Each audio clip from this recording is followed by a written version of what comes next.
राधे राधे। पोटल किलो अच्छी 130। ये देखो तो आंब आंब अच्छी किलो ना 95 टंका। देखो केमती फ्रेश आंब बहुत बास्ना होची आंब गुड़ा। पटे अच्छी आमर फूलकोबी मार्केट रेट अच्छी 40 किंतु एठे थिला आमर 27 टंका गोटा फूलकोबी गोटा 27 टंका। फूलकोबी नेलुनु बहुत माने सकाळू सरीगलानी बोधे भल नथिला किछि सेमतिया। एटा देखो तो आंब एटे भी कलम आंब अच्छी कंचा कलम आंब।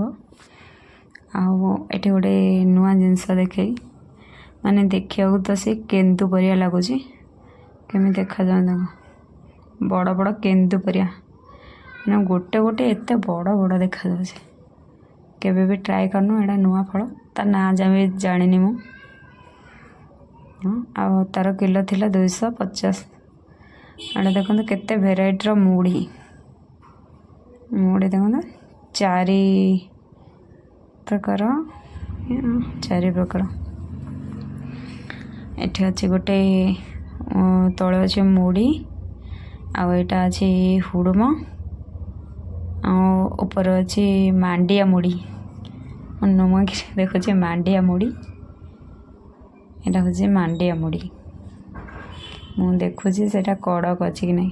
आटा हूँ बाजरा मुड़ी बाजरा मुड़ी ऊपर गोटे अच्छी जोआ मुड़ी जोआ मुड़ी एमती है 3 प्रकार मुड़ी अच्छी। गोटे रागे मुड़ी नहीं के आसिली ट्राए करबा केमन लगुच। आटा हूँ star non veg section non veg section रे देखो आचार केते भेराइटर मिलूची। एजाक सब रेडीमेड तरकारी रेडी ही अच्छे आपण मैंने खाली नहीं रोसे कर खाईदे माने केते केते मासर एगुड़ा रोची। प्राइस भी अच्छी 193 165 205 टंका एमती अच्छी। ऊपर सेक्शन तार आचार तले सब सुखुआ अच्छी।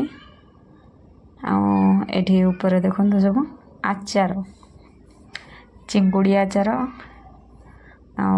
छोट छोट माछ सुखुआ करन से जगह आचार। एटा गोटे ये इलिश माछ रेट देखो 1800 टंका गोटा माने केजी 1800 टंका एमती। तापरे आमर टिके बिलिंग हो गला जिनस नहीं पड़े आसलु। ये केते बड़ा फैन देखुन पवन एत जोर हो देखा तो एत स्लो बुलूची किंतु पवन बहुत जोर होची। तापर आसिना टे सोई पड़थलु उठला परे ये बनी लेमन टी बनी तारे पुदीना पत्र पकईकी चाटा बहुत बढ़िया लगुला। सोईकी उठलु संध्या चा पीकी राति रुटी संतुला मोर डाली बस एतिकी। राधे राधे।